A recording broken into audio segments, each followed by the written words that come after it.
Sup nerds! Welcome back to my channel, guys. I am so excited for today. We'll be doing, obviously you saw the title, we'll be doing my, oh my gosh, what the heck was I about to say? May? We're doing my June reading wrap up and then my July TBR. Anyway, if you guys like reading, if you guys like talking about books, if you like all the nerdy things, definitely hit the subscribe button, give this video a thumbs up so I know. And without further ado, let's just get started. Guys, so we read 14 books this month. Oh my gosh. So I want to read 100 books this year, kind of like a year-long goal.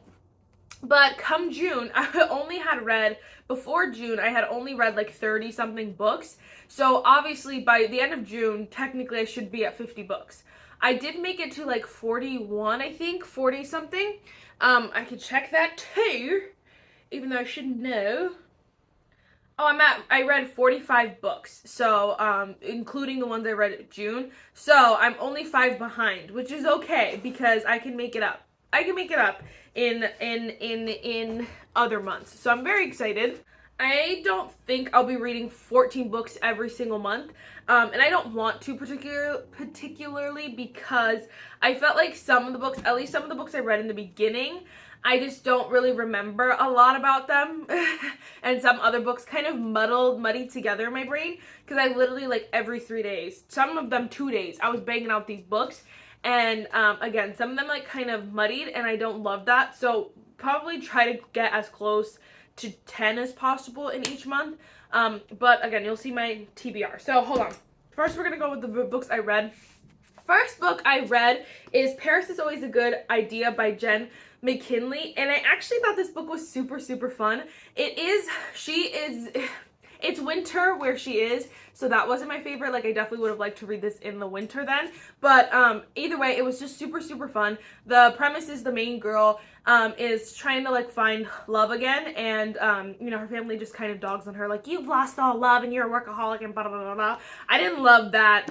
Her family was just a little bit, like, cold shoulder to her, and I didn't love that, but it's fine. Anyway, it just, I know the author just needed a reason to send the girl to Paris, to, I think it was 3 different places.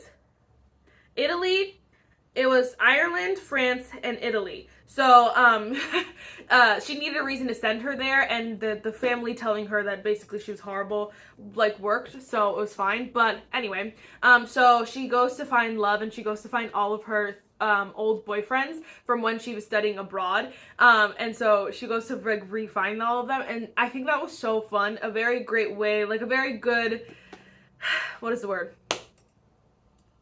Is that a trope? I don't think it's a trope. A very good plot, I should say. And I thought it was really fun and very just, like, cutesy. Okay, then next I read The Temporary Wife by Catharina Maura, and I am so glad that I read this. This was so good, and even thinking about it, like, I was like, I don't know why I was thinking about it the other day. Oh, because I want to start the third one. But anyway, I was thinking about this, and I was just like, this is gold. So I was thinking to, the Dreamland Billionaires by Lauren Asher. I feel like this was, in comparison, this one was better as far as making a guy who, like, kind of hates everyone except the girl. I think this author did that really well, Catharina Maura, because you know that he only has a soft spot for her and his family. And so I feel like it was just a great, like, it made sense. This character made sense. What is his name? Not Luca, is it? It is Luca. And Valentina. So this is all in the back. This is millionaire romance, whatever it is. And all the siblings get in arranged marriages, and this guy gets an arranged marriage with someone, but he doesn't want to marry her, so he secretly marries his secretary. Again, this is all in the back, and they're pretending like they don't want to fall in love, whatever. And everyone's like, yeah, right. So anyway, it's a very fun story. Like, from the guy, like, from this guy who, like, supposedly hates everyone, is, like, a really hard, like, you know, person, and just very harsh and mean, like, and he takes care of her. I'm like, that's the way you write this kind of guy. Anyway, I loved it, and I was like, honestly, I want to read it again already. Alright, and then next I read Cherish by Tracy Wolff. I finished the series. I had read all the other ones, like, pretty close, like, back to back, and then this one was just waiting. So I had to finish the series, and I honestly, At Being 100, I did a reading vlog. I had my first reading vlog you guys saw 2 weeks ago. That was the first reading vlog I posted. This one I actually filmed. So I was gonna do Finishing the Crave series by Tracy Wolff, and I thought it was really fun and fresh.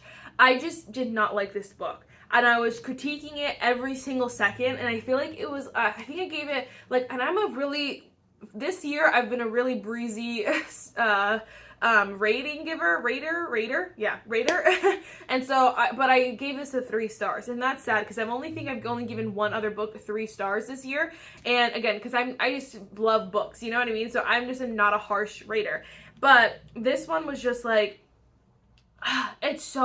there is this intensity that good books have that makes you hooked, and you're like, oh my gosh, I want to be on this journey. This was so chillaxed. They're just chilling, and their friend is dying, and they're just not that they don't care, because they talk about it a lot, but it just seems like they're just running through a meadow, picking flowers. They're just chilling, and I'm like, what the heck?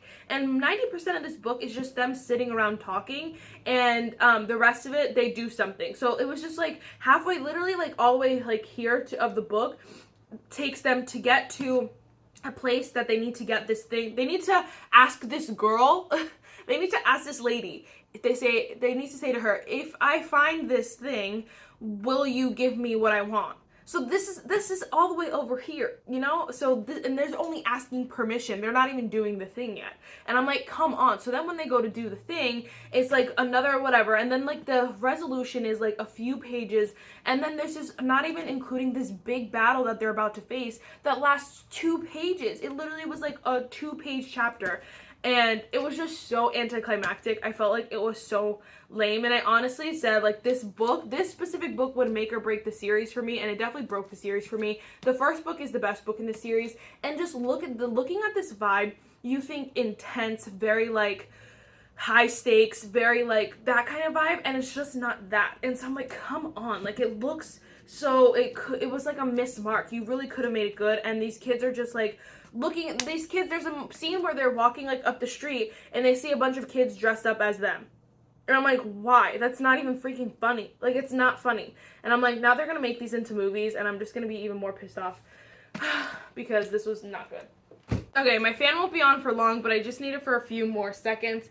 Next I read Dear Aaron. I've talked about this so freaking much. I love this book. It is so good, so beautifully written. Mariana Zapata has my heart, and I already have 2 other books from her that I have not read yet, and I want to read so bad. So, if you guys don't know, this girl ends up writing letters. She wants to write letters to a soldier. Her brother was in the army, I think. I'm not really sure. But anyway, so she knows. He's had told her about how it was just so helpful, or he really enjoyed having someone to talk to. And not everyone has family. So either way, she signs up to send letters to email basically, or send letters to a soldier. And she ends up falling in love with him, and that, again, it says it all on the back, but it is so freaking cute because the first half of the book is literally just their emails back and forth. So there are no thoughts, there are no extra opinions, there's nothing like that. There's no everything you have is written in an email, and I love that. So it's honestly you know how when you're messaging someone, if you're saying something to your friend out loud, it's gonna be different if you're texting them, and not because you're hiding anything, it's just because you're gonna curate what you said. And so I love that. This is the thought out emails, and so I love that. And then it's just beautiful, a beautiful freaking story, and I was hooked. Mariana Zapata is known for her slow burns, and this one honestly wasn't that bad, because it was bad where I kept okay, it was bad enough that I kept looking through the back. I was like, where is it? Where does this end? But I know, but it wasn't bad where I was like, okay, I need to I need to stop reading. You know what I mean? It was good enough. It was the perfect amount of slow burn, if you will. But I love this. I want to make sure I'm mentioning this just because for me, I like to know. This is, oh my gosh. Oh yeah, this is Open Door. Jenn Mckinlay normally writes Open Door. If you guys don't know, that means there are, what is the word? What's a better way to say this?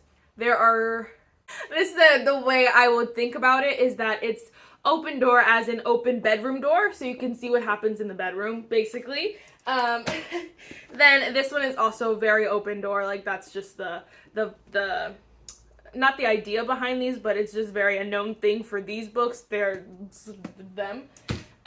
This one is closed door, but there are like not innuendos. It's kind of just like implications, I should say, of what they're doing, but it's not open door. This one also is open door. It's only one chapter though, so honestly, like, it's avoidable, if you will. It's literally just the chapter is all that, and then you could literally skip the chapter if you wanted to, because it's really not necessary to read it. And then again, this one does have implications throughout the whole thing, but it literally just, and not even implications, like they say stuff back and forth and talk about it, but honestly, they don't, you could skip that one chapter. This next one is completely closed door. This is, Katherine Center, The Bodyguard. This one was a super fun read. My friend actually just bought this because, anyway, she just bought this. She's gonna read it, and I was very excited. I want my sister to read this one next.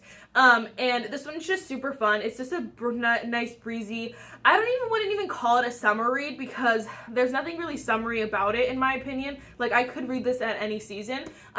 It's just a super fun read, I feel like.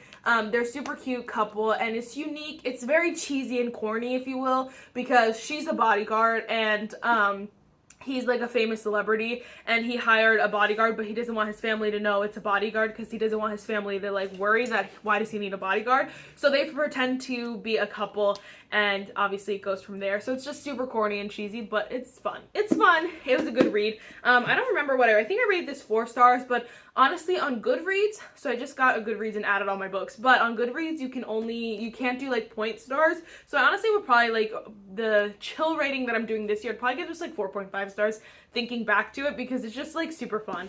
Not really any complaints besides the fact that it's super, super corny, cheesy. This book was so good. So this is Katie Robert, Court of the Vampire Queen. This is a very open door romance. So everything is, all the business is out on these pages, and I know a lot of people don't like to read that. Sometimes I don't want to read that, sometimes I don't mind, so it just goes back and forth for me. But this one was so freaking, oh my gosh, it's so interesting, because I honestly wish this story was written closed door just so I could recommend it to everyone. But this guy, whatever, this girl, her dad, is like a big guy. He's like, you know, whatever, what is that called, like a king of something. I don't know if he's officially a king, but whatever, a vampire king maybe. Anyway, so she doesn't have any powers, and so he's like, okay, she's trash. So he actually sends her to one of the vampires that he has like held captive, basically, like in a prison. It's literally like a house, but like there's like an enchantment around it that he can't leave. So he sends her there to be like basically the guy's personal blood bank, so that like she can feed him and he could grow stronger. And then a bunch of it goes from there, basically. So she wants to leave, but they can't leave because of the enchantment, and then so they have to figure out how to break the enchantment and then also kill the father so that she can like live a normal life. The father also wants her to have a baby, because if she has a baby, then the baby will be the heir to the thing, and maybe we'll have powers. So it's like a lot, but it's honestly so interesting. This is a big chunky book. Well, the cool thing about this one is that it kind of leads to another series of books, which I will show you in a second. But this one I'll show you, like, I'll come hold them both up. But there's obviously so much more to this story, because it's a big chunky book, and it's definitely not for everyone. But Malachi, love you. Anyway, I also read The Wrong Bride by Catharina Maura. This was actually the first one in the like I don't know how to say their last name, Windsors, I don't know. The billionaire family. So this is the first book, and I love this book as well. So, oh my gosh, what happens is he's supposed to marry they all get in arranged marriages. So his arranged marriage was actually supposed to be to one girl, but he ends up dating the sister. So then him and the sister are dating, so it's fine, because it's like, well, they're still a family, and the grandmother's like, okay, it's fine, like, you could get married. So they go to get married, and the girl he's dating pushed back the wedding like 3 or 4 times. And then so this final time, she's like, I'm not walking down the aisle, like, I'm not doing it. Like, you're gonna have to push it back again. And the grandmother's like, we're not pushing it back, like, someone's getting married today. Whether it's you or your sister, someone's getting married. So they make the sister walk down the aisle, the sister who's not dating the boy, walk down the aisle and marry him. So then they get married, and the sister was a total a total biatch. Like, I'm just gonna say it because honestly there's no other word to describe her. I wanted to jump through this book so bad at that stupid sister. She was nasty, she was conniving, she was just everything disgusting in a person, and I was so mad. And the mother was so mean to the daughter. Like, it was so horrible. But I loved the way the guy kind of steps up, and I love too, they always mention this in the both the two books that I read, how marriage is so important to them. And I love that because marriage is a sacred thing. And I feel like obviously when you're in arranged marriages, it kind of the lines get blurred because it's like, well, I didn't want this, you know what I mean? But no, they're like, we're married, like we're doing this right, we're acting like we're married. They have to sleep in the same bed every night. They can't be away from each other for like 3 consecutive nights. Like, they do it right, basically. And I love that. So anyway, the guy just stands up for the girl he's married to so much, Raven. And I forget his name. What is his name? Aries. It's like Aries and Raven, come on, that is so cute names. Such cute names. But so it's a really amazing, like, I love this book so much. I love both of them so far, and like this is becoming a very, very favorite series of mine. And they only have the first 3 out. I know. So I gotta wait. Anyway, okay, so I read that, very excited about that. That was definitely a 5-star. I didn't say all the ratings, but it's fine. If you guys follow my Instagram at @sonerdy_me, shameless plug, but I post all the books as I read them, and then I give my ratings and a bunch of information over there. So it's just like, you gotta do both. You gotta follow my YouTube and my Instagram. This video is gonna be long. Anyway, next I read Love Theoretically by Hazelwood. This is definitely my favorite book by her, and I really freaking loved it. So this girl is a, should I tell you that? Okay, yeah, it does tell you. So she does a fake girlfriend kind of thing. So like you can hire her to be your fake girlfriend. And so she's dating this one boy. This guy here is actually her, did they tell you that? Yes. Okay. I'm like, what the heck? The back of the books tell you freaking everything. Like, what is in the world? I just don't read them anymore, or I'll only read like the top part or like the beginning. Something enough to hook me, and then I'm good. I won't read it again until I finish the book. And sometimes they just tell you everything. But anyway, so basically this is the older brother of the guy she was fake dating. So obviously you can get that. They call this enemies to lovers technically, but that's not really the premise of it, because I mean, like, yes, the guy at first, it's kind of enemies to lovers because she wants this job that basically he has a big part in, and so she's like hates him because she thinks that he's gonna stop her from getting the job. And so it's just like it's like a miscommunication kind of thing. It's really not like, I wouldn't describe it as enemies to lovers, basically, if I was trying to sell this book to you. You know what I'm saying? Anyway, though, I was really rooting for this girl, honestly, and I was rooting for this guy who's so freaking cute. What is his name? Jack? Like, this, so freaking, I love him, and I think they really did him really well. He falls first, and he falls harder, and it is just perfection. So definitely obsessed. I love that. So good. I didn't really say much about that one, but I really like that story. I don't remember it like fully well. I definitely have to read it again, but I definitely will read it again because it was that good. Okay, next I read a freaking, oh my gosh, this book. This is It Happened by One Summer by Tessa Bailey, and this is probably why I forgot about a little bit about Love Theoretically so much, because this book was so freaking good. And my friend, we were at Barnes & Noble's, and we were looking at another Tessa Bailey book, and she was like, dang, it's third person. I'm like, but it's so good. She's like, but I can't do it. And so it was so hard. I'm like, why is it third person? But this book is so freaking good. If you guys don't know, this rich girl, it's all here on the back. You could read the whole story in one sitting. But this girl is a rich girl. Her stepdad actually ends up sending her off to live where her actual dad, her actual dad and her mom used to live, basically. But it's like a small town. He's a crab fisher or something like that. And so he goes like out on boats, whatever. It's very like, he always smells like fish, like that kind of vibe. And so she's obviously like a super girly girl. And she has to end up like, basically the stepdad wants her to appreciate money. And so he sends her with little money. So they're working at this bar. She's trying to like redo this bar or whatever. And then she meets Brendan, and he's a real jerk to her. And it was actually really funny because he's kind of just like making jokes about her like girliness and like her rich girlness, and he's like, yeah, blah, blah, blah, whatever. and it's actually really funny, but he ends up like feeling so bad. He goes through like a whole life change, and I love when books do that. And then obviously she does too, and then they find each. It is just such a good story. I laughed so much during this book. There are so many perfect lines, and it was just beautiful. This is Open Door as well. Love Theoretically is also Open Door. Sorry, I didn't say that. But both Open Door. It's really hard to get a closed door of romance, but this is also Open Door. But this is just the second book, basically, of It Happened One Summer. This is Hook, Line, and Sinker. The two main girls are sisters, if you guys don't know, which is cool. So the stepdad actually sent both of them, I forgot to say that, both sisters, to the little small town. So this one is fun because this one is, this is Grumpy Sunshine. Not really enemies to lovers, but strangers to lovers, I should say. Opposites attract kind of vibe. This one is friends to lovers, which is so much fun because Fox is, oh my gosh, I love him so much. I love Brendan, but I also love Fox, and I'm like, I couldn't pick between the two. So this sister actually ends up going back after this book. She ends up going back to, like, I think it's LA, whatever, her hometown, and living there for a while. But then she has to come back to the small town where her sister lives, and she needs somewhere to stay. And so the sister's spare room is being used by someone else, whatever it is.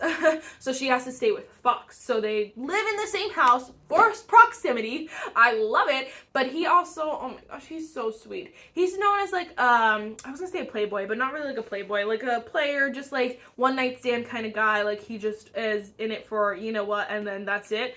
And he obviously portrays that, but he like kind of just goes through his story. And again, another personal growth that I love because this one is mainly about Fox, and she has her like little thing, which is cute, but like his is better. And I don't think this one was as good as the first one. I know some people like this one more. I like the first one more, but they're both really good, and I suggest reading both of them. But his like personal growth was so freaking, it was just so good because he really wants to be the man for her, but he knows he's not, or he says he's not.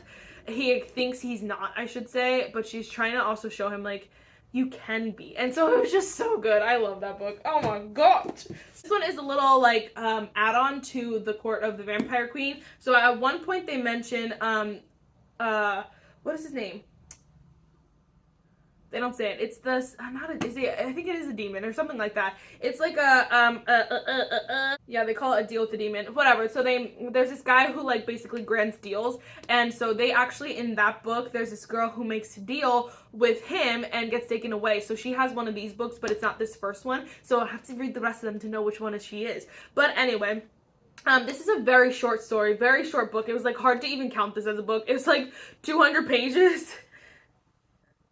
It was less than 200 pages. Like, it was literally less than 2. It was like, so it's hard, but I honestly, was like, it's like more, I don't know, short novella, short story, whatever you want to call it. But this is The Dragon's Bride. So this girl made a deal with a demon, and they off do like an auction. So there's like 5 or 6 different girls, and they each got to, all of the owners of like the little owners, all of the like rulers of the little like places, whatever you call it, have to pick a girl, and he not have to, but can pick a girl, and he picked his girl. And yes, they live with them, and then obviously of course they fall in love, but basically they want the girls to have their kids so that they can travel between their realm and then the earth, but they can only do that with like a human kid. But since humans weren't allowed to be there that much, they don't have a lot of human kids, basically. They don't have a lot of half human, half people. But the dragon is actually, like, he's one of the last few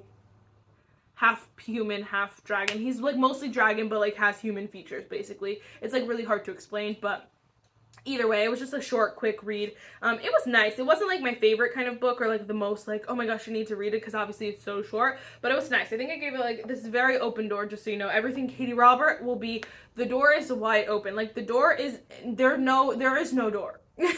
The door hinges are ripped off, and there's that. Okay, so then of course I read another Katie Robert book, because why not? This is Dark Succession, though. If you guys have not heard of the O'Malleys, here we go. This is a whole O'Malley series. So there's so many books in this one, but the O'Malleys are also, It's also kind of like billionaire romance, but these are people are like mobsters, kind of mobsters kind of vibe, if you will, where they are, there's like 3 different, like, they're not gangs, but they're like, yeah, gangs in a way, and they all like rule over different parts of like the same like city or whatever, and the O'Malley's has one of them, and the premise of this one, this girl actually has to marry someone else in another thing she's in, so there's 3. The O'Malley's is one of them. This girl is from another one, and she was gonna marry the 3rd book, but the 3rd guy ends up, they find him dead.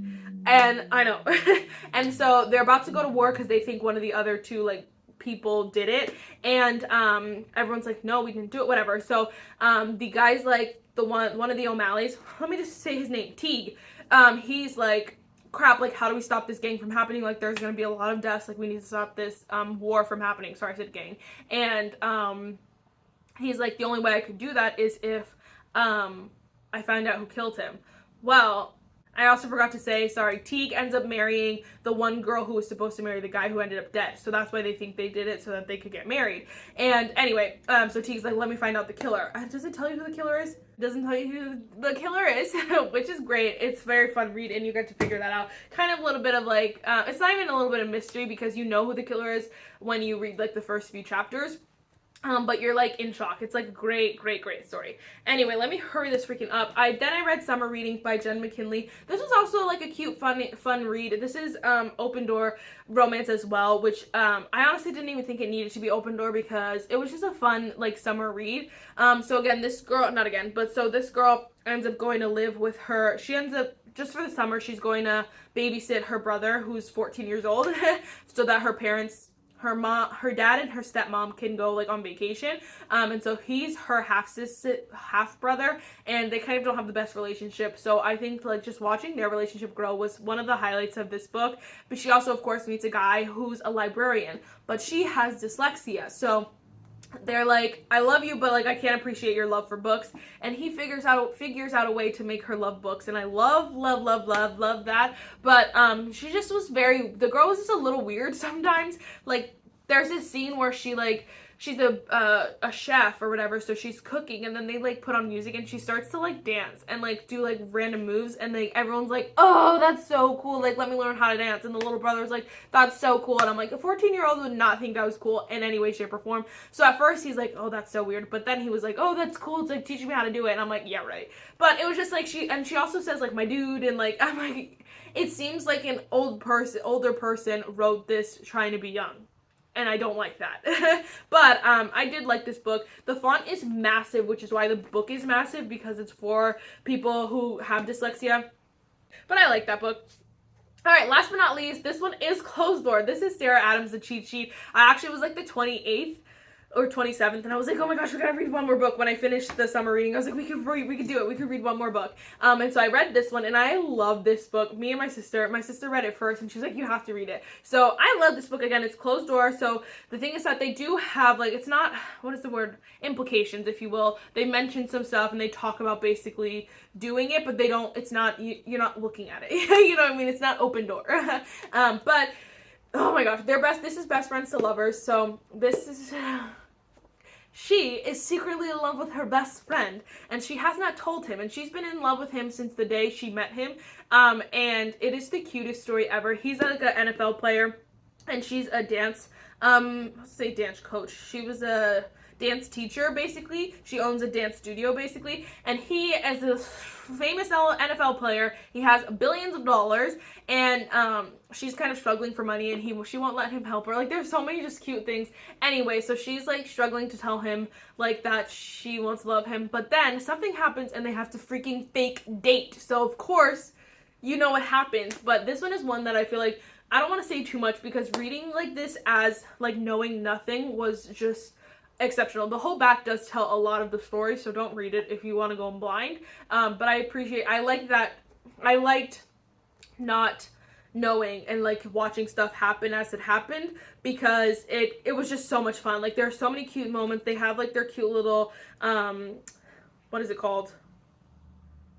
They have their cute, like, not lines, but like they have their thing, like their best friend things. And then they also, oh my gosh, Look at this. I'll just give you a little spoiler. Romance cheat sheet. So I only have 6 books on this month's TBR. I have to read probably like 9 to 10 books for the rest of the month, like every month, for the rest of the year to hit 100. But I only put 6 books on there because there are some videos that I'm gonna film.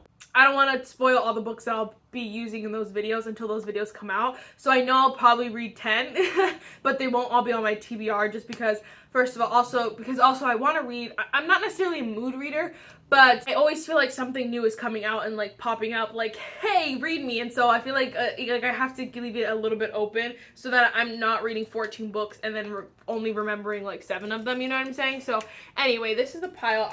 No particular order. First I want to read Huang, King of Wrath, and I'm so excited. This is another billionaire romance, and it's just like, has my heart right now. I don't know, has me in a chokehold. But this is the book 1 of the King of Sin series, and I guess there's like 5 or 6 books, something like that, and I'm so freaking excited because I'm like, the problem with starting series is that then I have to finish them, and that means I'll have so many series I have to finish.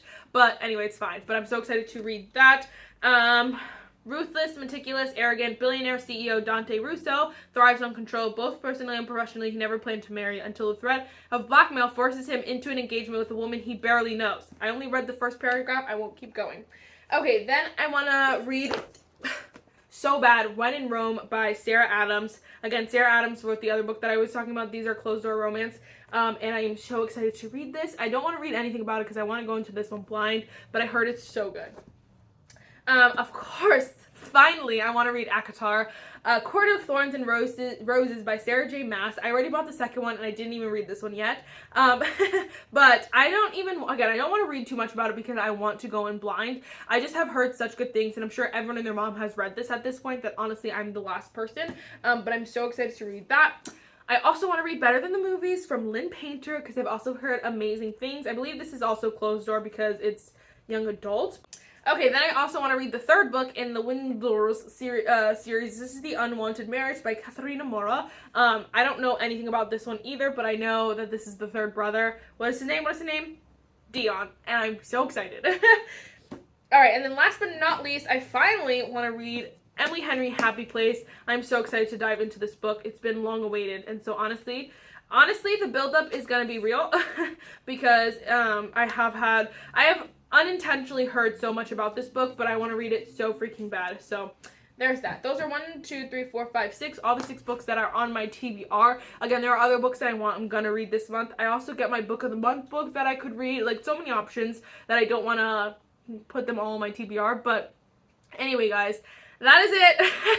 I know we've been here for so long, so I'm sorry guys if you hate me, but oh my gosh, I forgot to mention that today is Tuesday and I'm posting on a Tuesday because this month I'm going to be posting Tuesdays and Thursdays every week. I'm going to be posting on Tuesday, Thursdays. Oh my gosh, is today 4th of July? Happy 4th of freaking July. Wow, okay, anyway, I'm just missing all these things. But, what the heck was I gonna say? We're gonna test it out this month, see how I like it, and the next month we'll decide, because that means between this channel and my makeup channel, I'm posting every day, 5 days a week, so that's horrible, so we'll see. Anyway, now that's it. Bye, nerds!